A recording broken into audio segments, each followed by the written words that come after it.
नमस्ते दोस्तों, मैं हूं आपका दोस्त भगवती प्रसाद पुरोहित एडवोकेट और आप देख रहे हैं यूट्यूब का कानूनी ज्ञान चैनल। दोस्तों, इस चैनल के माध्यम से आपको मिलती है कानून की नई नई जानकारी।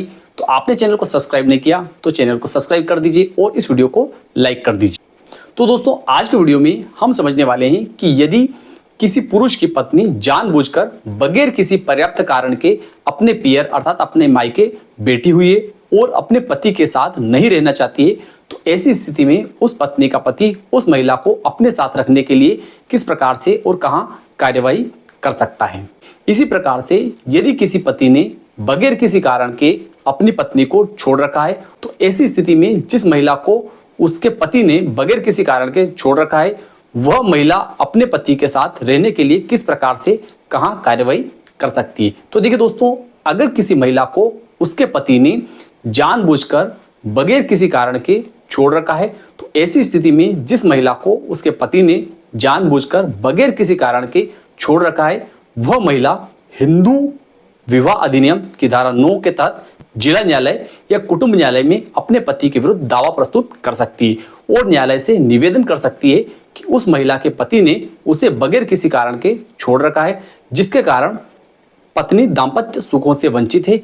इसी प्रकार कोई पुरुष भी अपनी पत्नी के खिलाफ दावा पेश कर सकता है और न्यायालय से निवेदन कर सकता है कि उसकी पत्नी ने उस पुरुष को बगैर किसी कारण के छोड़ रखा है और जिसके कारण पति दाम्पत्य सुखों से वंचित है। अब देखिए, दावा पुरुष की तरफ से पेश हो या महिला की ओर से जिसके भी खिलाफ दावा पेश किया जाता है, उस विरोधी पक्ष को उस दावे का नोटिस जारी किया जाता है। अगर विरोधी पक्ष उपस्थित नहीं होता है, तो ऐसी स्थिति में जिस व्यक्ति ने दावा पेश किया है केवल उसे ही सुना जाएगा एवं प्रकरण का फैसला कर दिया जाएगा। लेकिन अगर विरोधी पक्ष को न्यायालय का नोटिस मिलने के बाद विरोधी पक्ष उपस्थित हो जाता है, तो जो दावा पेश किया गया है उसका जवाब विरोधी पक्ष के द्वारा दिया जाएगा। जब प्रकरण में जवाब आ जाता है, तो न्यायालय उस प्रकरण को एक बार दोनों पक्षों के मध्य समझौते की चर्चा के लिए लगा देता है। देखिए, कई बार दोनों पक्षों के बीच समझौता हो जाता है तो दोनों पक्ष एक दूसरे के साथ रहने लग जाते हैं। लेकिन अगर समझौता नहीं होता है, तो ऐसी स्थिति में जो दावा पेश हुआ है और जो विरोधी पक्ष ने जवाब दिया है, उस पर से प्रकरण में न्यायालय के द्वारा मुद्दे तय किए जाते हैं कि इनके बीच वास्तव में विवाद क्या है।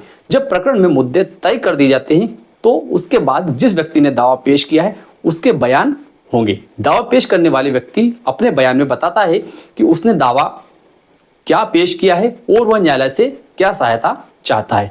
जब दावा पेश करने वाला व्यक्ति अपनी पूरी बात को न्यायालय के समक्ष बयान के रूप में लिखवा देता है, तो इस प्रकार के बयान को मुख्य परीक्षण कहा जाता है।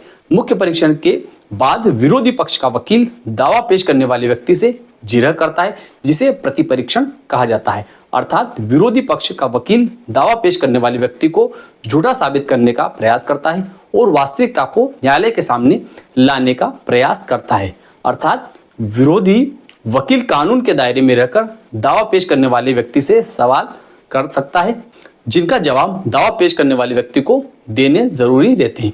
अगर किसी सवाल का जवाब दावा पेश करने वाले व्यक्ति को पता नहीं है, तो वह मुझे मालूम नहीं भी कह सकता है। दावा पेश करने वाला व्यक्ति स्वयं के बयान के अलावा अन्य लोगों के भी बयान करवा सकता है।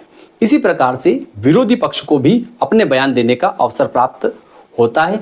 विरोधी पक्ष ने प्रकरण में जो जवाब प्रस्तुत किया है उसके संबंध में विरोधी पक्ष अपने बयान देता है, जिसे कि मुख्य परीक्षण कहा जाता है। उसके बाद दावा पेश करने वाले व्यक्ति के वकील के द्वारा विरोधी पक्ष से जिरह की जाती है, जिसे कि प्रतिपरीक्षण कहा जाता है। अर्थात दावा पेश करने वाले व्यक्ति का दावा सही है तथा विरोधी का जवाब झूठा है, इस प्रकार से साबित करने का प्रयास किया जाता है और वास्तविकता को न्यायालय के सामने लाने का प्रयास किया जाता है। अर्थात दावा पेश करने वाले का वकील कानून के दायरे में रहकर विरोधी पक्ष से सवाल जवाब कर सकता है, जिनका जवाब विरोधी व्यक्ति को देने जरूरी रहते हैं। अगर किसी सवाल का जवाब विरोधी व्यक्ति को पता नहीं है, तो वह मुझे मालूम नहीं है भी कह सकता है।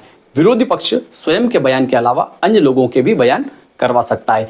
जब दोनों पक्षों के बयान हो जाते हैं, तो उसके बाद प्रकरण में दोनों पक्षों की ओर से अंतिम बहस होती है। पहले बहस उस व्यक्ति का वकील करता है जिस व्यक्ति ने दावा पेश किया है। उसके बाद उस व्यक्ति का वकील बहस करता है जिसके खिलाफ दावा पेश किया है।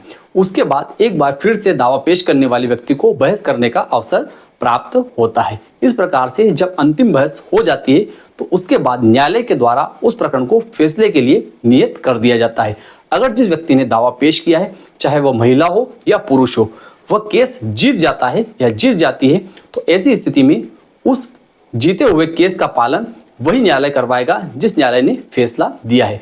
लेकिन इसके लिए जीतने वाले व्यक्ति को उस फैसले का पालन करवाने के लिए फिर से कार्रवाई करनी पड़ेगी। अगर मान लेते हैं कि अगर कोई पति अपनी पत्नी को अपने साथ रखने हेतु केस लगाता है और वह पति केस जीत जाता है, तो ऐसी स्थिति में पति के द्वारा पत्नी के विरुद्ध केस जीतने के बाद जो केस का फैसला हुआ है उसका पालन करवाने के लिए फिर से कार्रवाई करनी होगी। जब पति पत्नी के खिलाफ आदेश के पालन की कार्रवाई कर देता है और उस पत्नी के पक्ष में हाईकोर्ट से किसी प्रकार का कोई स्टे नहीं है या उस पत्नी ने हाईकोर्ट में अपने पति के खिलाफ कोई कार्रवाई नहीं की है और ऐसी स्थिति में भी वह पत्नी अपने पति के साथ रहने के लिए तैयार नहीं है, तो ऐसी स्थिति में पति अपनी पत्नी से तलाक लेने का अधिकारी हो जाता है। इसी प्रकार से अगर कोई पत्नी अपने पति के खिलाफ केस जीत जाती है तो उस पत्नी को अपने पति के खिलाफ कोर्ट के आदेश का पालन करवाने की कार्रवाई उसी न्यायालय में करनी होगी जिस न्यायालय से वह महिला केस जीती है। अगर पति के पक्ष में हाईकोर्ट से किसी प्रकार का कोई स्टे नहीं है या पति ने हाईकोर्ट में किसी प्रकार की कोई कार्रवाई नहीं की है और पत्नी को भी साथ नहीं रखता है, तो ऐसी स्थिति में पत्नी विवाह विच्छेद अर्थात तलाक प्राप्त करने की अधिकारी हो जाती तथा साथ ही साथ अपने पति से भरण पोषण प्राप्त करने की अधिकारी हो जाती है। तो आज की जानकारी आपको कैसी लगी कमेंट कर जरूर बताएं। फिर मिलते हैं अगले वीडियो में, तब तक के लिए जय हिंद जय भारत।